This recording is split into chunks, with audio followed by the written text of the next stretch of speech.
You are listening to the Midnight Movie Snack Podcast with Chris and Garrett. What is wrong with everybody nowadays? I mean, is there any love left in our universe, huh? Shut up, Dinger. I scream, you run. This love's a hot gun. You say you're through, but I know it's not true. Midnight Movie Snack Podcast with Chris and Garrett. Did he borrow that coat from David Byrne, Talking Heads? Once in a lifetime. This is not my house. This is Singers not my restaurant. Singers that ever was. It's like, dude, that coat's like 5 sizes too big for it. This is not my moose. This is not my moose.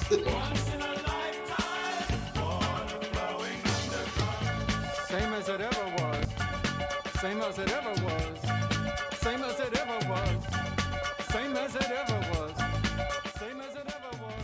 Midnight Movie Snack Podcast with Chris and Garrett. You know, this was 1989, so we're coming to the end of the 80s.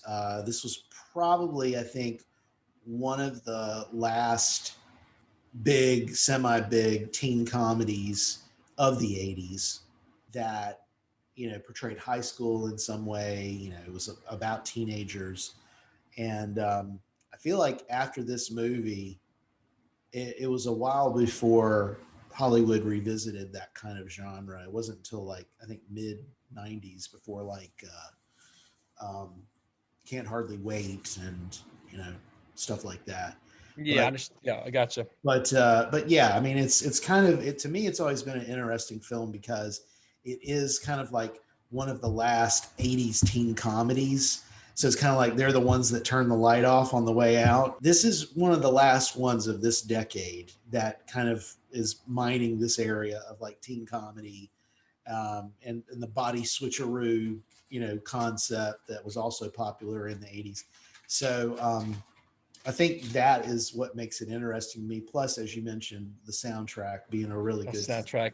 It's a Probably good the best thing. It's a good time capsule of not only 80s music, but it also, as the title indicates, you know, goes back to some old classic music as well. It does. It does have a few. It does have. That's yeah. So And a new twist on that song as well, which is absolutely really yeah. cool. It is. It is. The other thing we need to comment is that Corey Feldman, I think, was seriously into Michael Jackson and his bad persona.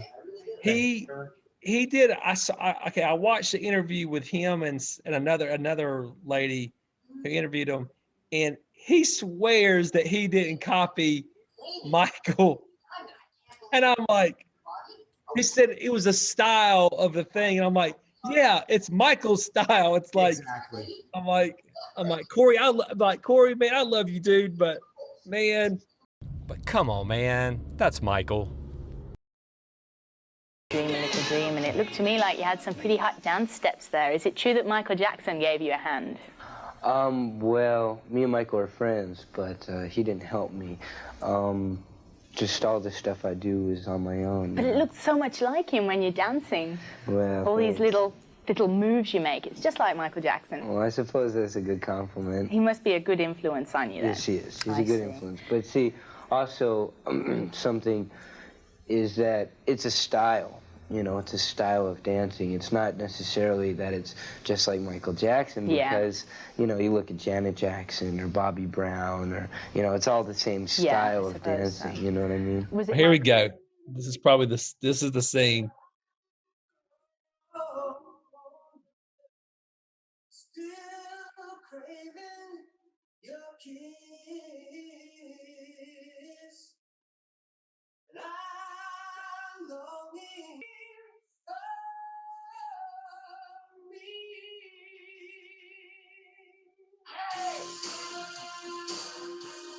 Uh-huh.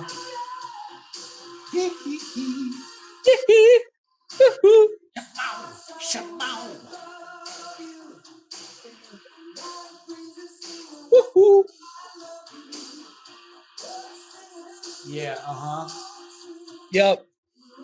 It's just a style. It's not I'm not copying Michael Jackson. right.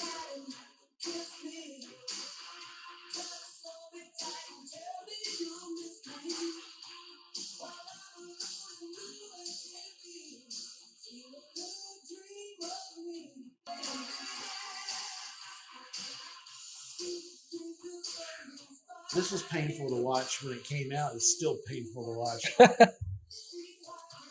Well, hey, as long as Meredith's in the scene, I can bear it. I can bear any of it. It's the only reason why.